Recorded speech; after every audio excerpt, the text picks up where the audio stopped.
की शुरुआत होती है एक लड़के को दिखाते हुए जिसका नाम जैकब होता है और उस टाइम जैकब को कुछ बच्चे बुली करते हैं। अब यहाँ जैकब बाकी बच्चों की तरह हंसी खुशी रहने वाला नहीं होता, बल्कि वो तो हमेशा ही उदास और सहमा ही रहता है। अब यहाँ पर हम देखते हैं कि जैकब और उसकी मैनेजर जैकब के घर पर जा रहे होते हैं और तभी जैकब के पास कॉल आती है और ये कॉल उसके ग्रैंडफादर की होती है। यहाँ उसके दादाजी उससे कहते हैं कि बेटा प्लीज तुम घर मत आना, यहाँ पर खतरा है। अब यहाँ पर जैकब को ये लगता है कि क्योंकि उसके दादाजी अब बूढ़े हो चुके हैं, इसी वजह से वो इस तरह से बिहेव कर रहे हैं। लेकिन फिर भी जैकब को कहीं न कहीं कोई न कोई गड़बड़ लगती है। अब जैकब और उसकी मैनेजर उसके दादाजी के घर पहुँचते हैं। अब यहाँ उसकी मैनेजर जैकब से कहती है कि अगर तुम्हें घर में कुछ भी चीज गलत लगे तो तुम मुझे कॉल कर देना, और अभी तो मैं वैसे भी यहीं पर ही हूँ तो तुम मुझे आवाज लगा देना। और अब जैसे जैकब घर के अंदर जाता है वो दिखता है कि घर का सारा सामान इधर उधर बिखरा पड़ा है। देखने से ऐसा लग रहा था कि यहाँ पर कुछ गलत हुआ है और यहाँ पर उसके दादाजी भी नहीं होते। इसी वजह से वो अपने दादाजी को ढूंढने लगता है। फिर वो देखता है कि घर के पीछे वाला दरवाजा टूटा हुआ है, लेकिन उसके दादाजी वहाँ पर भी नहीं होते। इसीलिए अब वो उन्हें ढूंढने के लिए जंगल की तरफ जाने लगता है। लेकिन फिर उसे उसके दादाजी मिल जाते हैं और वो देखता है कि वो तो बेहोश पड़े हुए हैं। फिर वो जैसे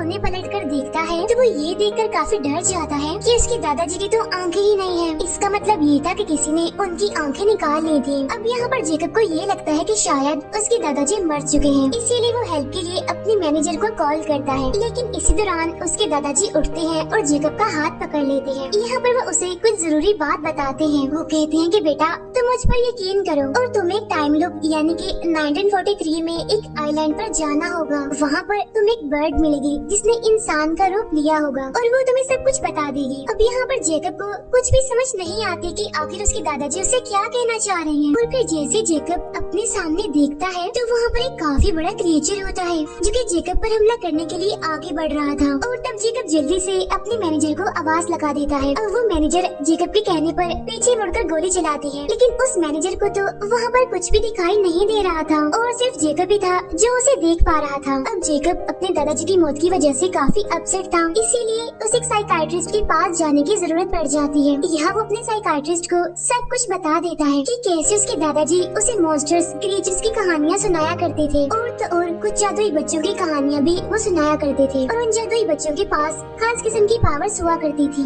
और ऐसी ही और भी बहुत सारी कहानियाँ वो मुझे सुनाया करते थे जिन पर यकीन करना शायद काफी मुश्किल है। फिर एक बार उसके ग्रैंडफादर ने उसे एक आइलैंड की कहानी सुनाई जहाँ पर बहुत सारे जादुई बच्चे रहा करते थे और तो और वहाँ पर मॉन्स्टर्स भी थे। अब क्योंकि उस टाइम जैकब काफी छोटा था, इसी वजह से वो इन कहानियों को सच मानने लगा था और वो इन कहानियों को बाकियों के साथ शेयर भी करना चाहता था। और इसी वजह से जब वो ये कहानियाँ अपनी क्लास के बच्चों को बताता है तो वो सारे बच्चे उसका मजाक बनाने लगते हैं, उस पर हंसने लगते हैं क्योंकि ये सब कुछ तो कहानियाँ थी। अब जैसे जैसे जैकब बड़ा होता जा रहा था उसका भी इन कहानियों पर से यकीन उठता जा रहा था क्योंकि अब उसे भी ये सब कुछ रियल नहीं लग रहा था। हालांकि उसके दादाजी उसे यकीन भी दिलवाते हैं कि नहीं बेटा मैं तुम्हारे साथ कभी भी झूठ नहीं बोलूंगा और ये सारी कहानियाँ सारी चीजें सच हैं। अब यहाँ पर जैकब और उसके फादर के ताल्लुक कुछ ज्यादा खास नहीं थे, इसी वजह से जैकब अपने ग्रैंडफादर के साथ ही रहा करता था। लेकिन अब क्योंकि उसके ग्रैंडफादर की तो मौत हो गई थी तो इसीलिए अब वो अपने पेरेंट्स के पास शिफ्ट होने वाला था। फिर जब वो अपने घर जाता है तो वहाँ पर एक पार्टी चल रही होती है। उस पार्टी में एक लेडी जैकब को एक किताब देती है और ये किताब उसके दादाजी की होती है। अब जैकब जब इस किताब को खोलता है तो उसमें एक पोस्ट कार्ड होता है और ये पोस्ट कार्ड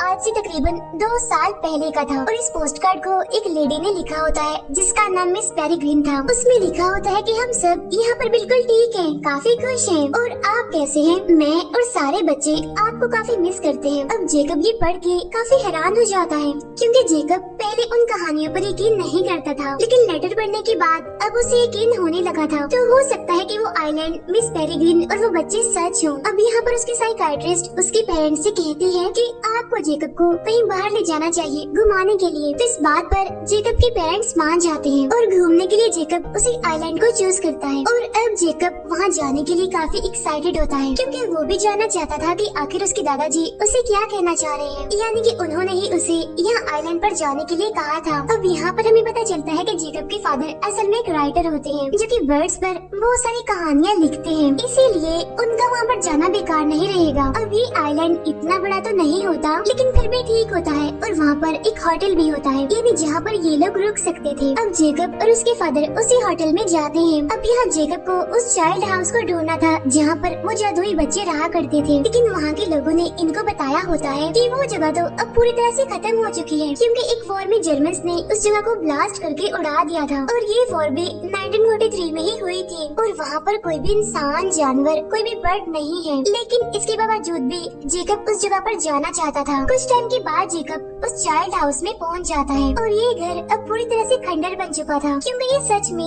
बुरी तरह से तबाह हो चुका था। लेकिन ये जगह उसे बिल्कुल वैसे ही लगती है जैसे उसके फादर ने उसे बताई थी अपनी कहानियों में। अब देखते ही देखते उसे वहाँ पर किसी का साया दिखाई देता है और ये साया एक लड़की का होता है जो कि असल में जेकब की दोस्त होती है। और अब यहाँ पर जेकब को और भी बच्चे दिखाई देते हैं। अब क्योंकि यहाँ पर और कोई तो नहीं था, इसी वजह से उसे लगता है कि ये बच्चे भूत हैं। बच्चों को देखने की वजह से उसे डर लगने लगता है, इसीलिए डरते डरते वो वहाँ से भागने लगता है। भागते भागते वो एक जगह पर गिर जाता है और फौरन ही बेहोश हो जाता है। फिर जब उसे होश आता है तो देखता है कि वो बच्चे तो अब उसके सामने ही खड़े हुए हैं। यहाँ जेकब उनसे पूछता है कि तुम इंसान हो या फिर भूत हो और मुझे बताओ कि मैं मर चुका हूँ या फिर तुम मरे हुए हो। तो वो बच्चे कहते हैं कि कोई भी नहीं मरा यहाँ पर और हमें मिस पेरिग्रीन ने बताया था कि तुम यहाँ पर आ चुके हो। और अब ये बच्चे जेकब को अपने टाइम लूप में ले जाने की कोशिश करने लगते हैं। अब यहाँ पर जेकब को किसी भी चीज पर यकीन नहीं आ रहा था, इसीलिए वो वहाँ से भागकर अपने फादर के पास जाने लगता है। लेकिन हम देखते हैं कि अब वो अपने टाइम में नहीं था, बल्कि वो तो उस टाइम लूप में एंटर कर चुका था, क्योंकि अब वो आ चुका होता है 1943 में। और ये जगह असल में एक बार होती है जो कि प्रेजेंट टाइम में अब होटल है। यहाँ पर जेकब को देखकर वो सब उससे पूछते हैं कि कौन हो तुम, और उसे मारने के लिए उसकी तरफ बढ़ते हैं, क्योंकि ये टाइम 2016 नहीं था बल्कि 1943 था और कोई भी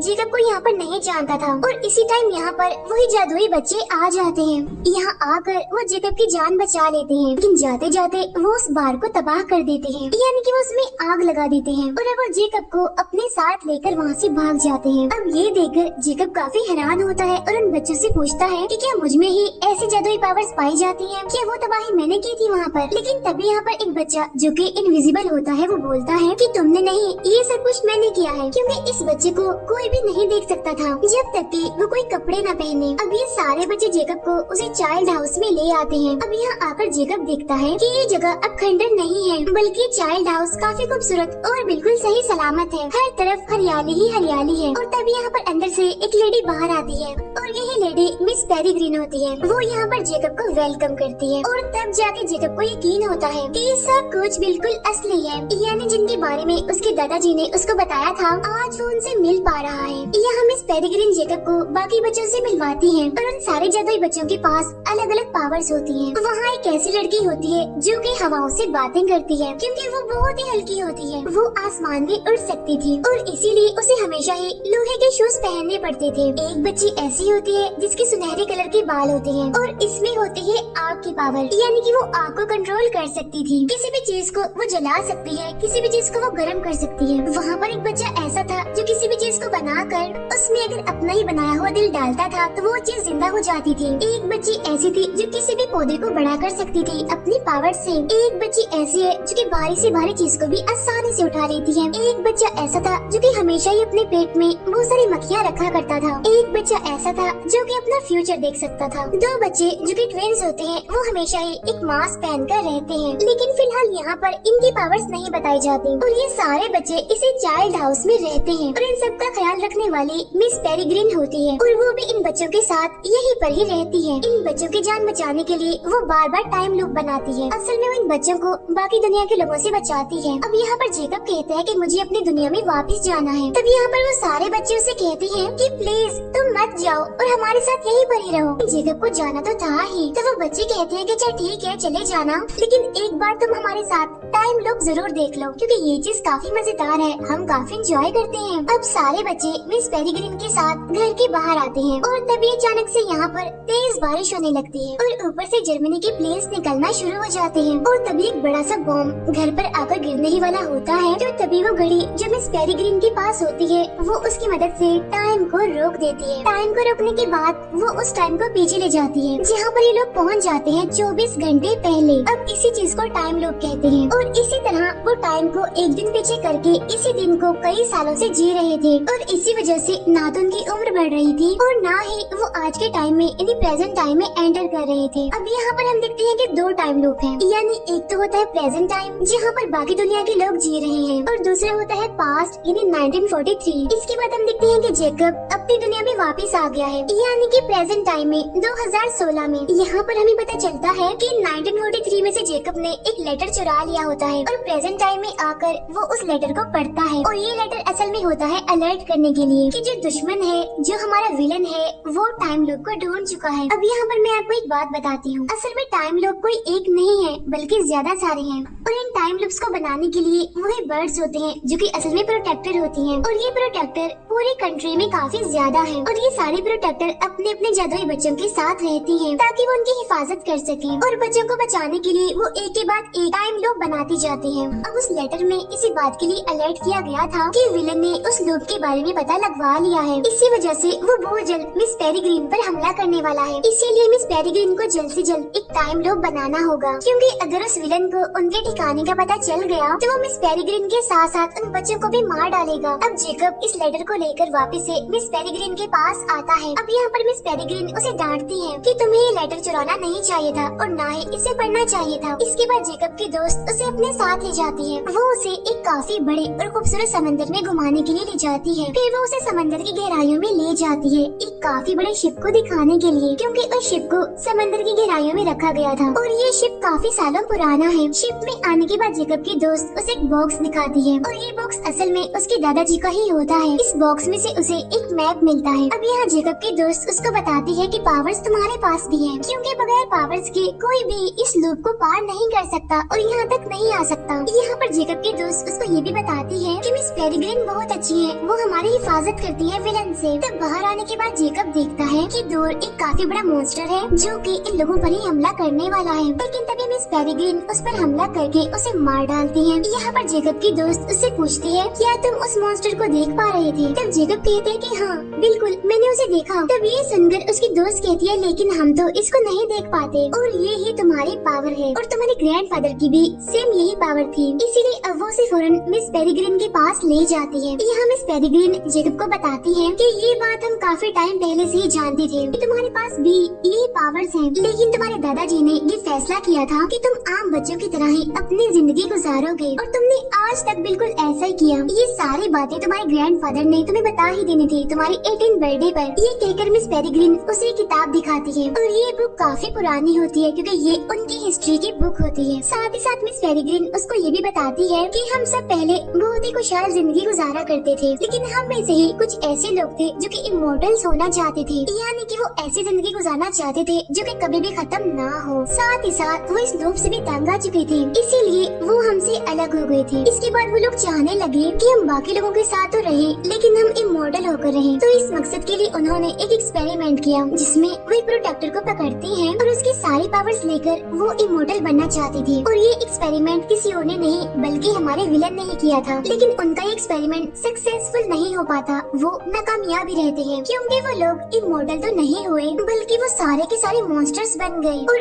अब वो सारे मॉन्स्टर्स इनविजिबल हैं, यानी कि उन्हें कोई भी नहीं देख सकता। लेकिन इस चीज का तोड़ उस विलन ने निकाल लिया था। उसे ये बात पता चल गई थी कि अगर वो जादुई बच्चों की आंखें खाएगा तो वो इनविजिबल से विजिबल हो जाएगा, यानी कि वो दिखना शुरू हो जाएगा। अब उसने इतने सारे बच्चों की आंखें खाई थी कि वो खुद तो हो गया था बिल्कुल नॉर्मल, लेकिन उसके बाकी साथी अभी भी इनविजिबल ही थे। तभी हम देखते हैं कि एक प्रोटेक्टर अपने लूप से भागकर मिस पेरिग्रीन के पास पास आती है ताकि वो उन्हें उस विलन के बारे में अलर्ट कर सके। वो बताती है कि उस विलन ने और उसके सारे साथियों ने यानी कि उन मॉन्स्टर्स ने हमारे लोग पर अटैक कर दिया है। इसी वजह से मेरे सारे बच्चे मारे जा चुके हैं और मैं किसी तरह अपनी जान बचाकर यहाँ आई हूँ आपके पास। और अब यहाँ पर वो प्रोटेक्टर मिस पेरिग्रिन से कहती है कि अब आपको भी अपने बच्चों के लिए एक नया टाइम लूप बनाना होगा क्योंकि वो विलन बहुत जल्द यहाँ पर भी आने वाला है। अब क्योंकि जेकब इन सभी चीजों में नहीं पड़ना चाहता था, इसी वजह से वो अपनी दुनिया में वापस चला जाता है। अपनी दुनिया में जाकर जेकब बहुत सारी भेड़ें देखता है जिनकी आंखें नहीं होती। साथ ही साथ वो उस होटल के ओनर को भी देखता है, बहुत ही बुरी हालत में मरा हुआ होता है और उसकी dead body same to same उसके दादा जैसी लग रही थी क्योंकि उनकी तरह इसकी भी आंखें निकाल ली गई थी। और तब ये बात जेकब जान जाता है कि वो विलन यहाँ पहुँच चुका है और तब इसी बारे में बताने के लिए वो वापस से मिस पेरिग्रिन के पास जाता है। वहाँ भागते ही वो जैसे उस लूप में एंटर करता है तो तब उसके पीछे पीछे एक और आदमी एंटर कर लेता है और जब जेकब उसे देखता है तो कहता है कि तुम भी नॉर्मल नहीं हो क्योंकि यहाँ पर कोई नॉर्मल इंसान नहीं आता, तो क्या तुम्हारे पास भी कोई पावर्स हैं? और तब वो आदमी यहाँ पर अपना असली चेहरा दिखाता है और ये और कोई नहीं बल्कि उसकी साइकाट्रिस्ट होती है। फिर वो साइकाट्रिस्ट भी अपना चेहरा बदल लेती है और तब पता चलता है कि ये और कोई नहीं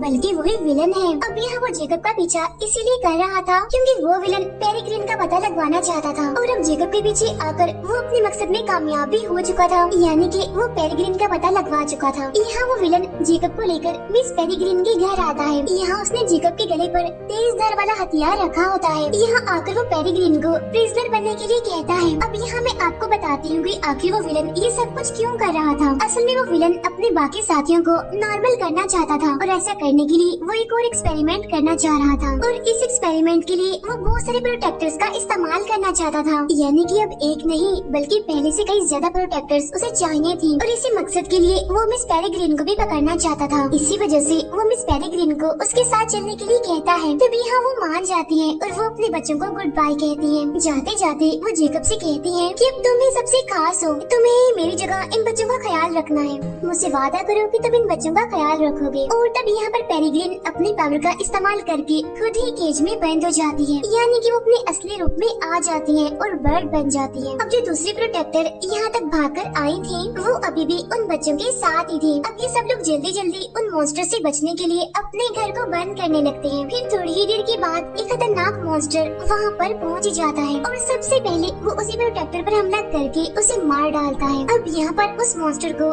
सिर्फ और सिर्फ जेकब ही देख पा रहा था, इसीलिए यहाँ पर जेकब उस मॉन्स्टर को मारने की काफी कोशिश कर रहा था, लेकिन उस मॉन्स्टर को ज्यादा कुछ नहीं होता, बस वो थोड़ा बहुत जख्मी होता है। और वो बच्चे वहाँ से भागने की कोशिश करते हैं और किसी हद तक वो इसमें कामयाब भी रहते हैं। अब यहाँ पर बच्चे घर से बाहर तो आ चुके थे, लेकिन अब क्योंकि पेरिग्रिन यहाँ पर नहीं थी, इसी वजह से वो आज का टाइम लूप चेंज नहीं कर पाते और ये वही बॉम्ब गिरने वाला दिन होता है। और अब देखते ही देखते जर्मन्स का बॉम्ब उस घर पर गिर जाता है, जिसकी वजह से वो चाइल्ड हाउस तबाह हो जाता है और वो सारे बच्चे सही सलामत उस घर से बाहर आ चुके होते हैं। इसके बाद वो मिस पेरिग्रिन को ढूंढने जाते हैं क्योंकि वहाँ पर और भी प्रोटेक्टर्स कैद हो सकती हैं। अब इनके पास वहाँ तक जाने के लिए सिर्फ और सिर्फ वही शिप होता है जो कि अब समंदर की गहराइयों में पड़ा होता है। अब सारे बच्चे अपनी अपनी पावर्स का इस्तेमाल करके उस शिप को चला देते हैं। अब जो नया टाइम लूप होता है यानी जो मिस पेरिग्रिन ने बनाना था वो असल में प्रेजेंट टाइम का ही होता है, यानी 2016 का। और जेकब के पास उसका मैप होता है जिसमें सभी टाइम लूप्स की जगह लिखी हुई थी। अब वो विलन अपने बाकी साथियों के साथ एक हॉल में बैठा होता है, यानी जहाँ पर वो एक्सपेरिमेंट करने वाला था। अब जेकब उन बच्चों के साथ एक प्लान बनाता है यहाँ पर कि अब हमें किसी तरह करके उन प्रोटेक्टर्स को छुड़ाना है और साथ ही इस विलन का खात्मा करना है। और तब जेकब की फ्रेंड हवा में उड़कर वहाँ पर आती है और वो उस विलन से कहती है कि तुम अपने सारे साथी यानी कि ये सारे के सारे मॉन्स्टर्स मेरे पीछे भेजो, वरना तो मैं तुम सभी को मार डालूंगी, क्योंकि वैसे भी अभी अभी मैं एक मॉन्स्टर को मार कर आ रही हूँ। अब इस बात पर वो विलन बिल्कुल भी यकीन नहीं करता, वो उनका मजाक बनाने लगता है कि आखिर ये बच्चे क्या कर सकते हैं। फिर वो विलन अपने बाकी साथियों को उन बच्चों के पीछे भेजता है। अब यहाँ पर उन बच्चों ने एक समझदारी की होती है, उन्होंने यहाँ पर एक प्लान बनाया होता है कि सबसे पहले वो उन मॉन्स्टर्स जो कि इनविजिबल हैं उन पर बर्फ फेंकेंगे, बाद में उन पर कैंडल्स फेंकेंगे ताकि वो इनविजिबल से विजिबल हो जाए और सबको नजर आने लगे। और वो बच्चा जिसके पास ये पावर होती है कि वो मरे हुओं को जिंदा कर सकता था, वो यहाँ पर बहुत सारे स्केलेटन्स को जिंदा कर देता है और इस तरह से यहाँ पर स्केलेटन की एक फौज बन जाती है। स्केलेटन की ये फौज उन मॉन्स्टर्स पर जबरदस्त हमला कर देती है और ये एक के बाद एक मॉन्स्टर्स को मार गिराते हैं। इसके बाद ये बच्चे उस विलन के पास पहुँचते हैं, लेकिन अब यहाँ फाइट के दौरान वो बच्चे हमें कमजोर पड़ते हुए दिखाई दे रहे थे, लेकिन फिर भी